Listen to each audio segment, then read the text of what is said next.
uliosimama juu ya mtu wako ambao anaendelea kutufuatilia mahali popote ambapo anaendelea kujiungamanisha na ibada hii. Ninatamka katika jina la Yesu, kila uovu, kila giza, kila mamlaka zinatoweka juu ya maisha yake, zinatoweka juu ya maisha yake.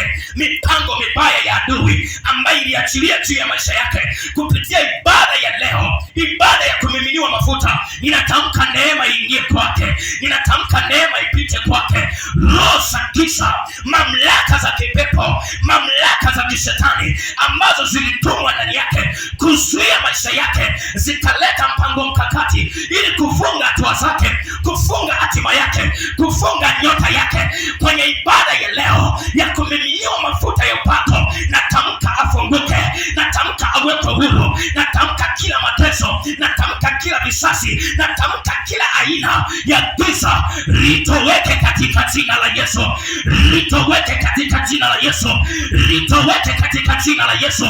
Ninaachilia neema kuanzia sasa, ninaachilia ukombozi kuanzia sasa juu ya maisha yake, juu ya hatua zake, juu ya mwenendo wake, juu ya familia yake.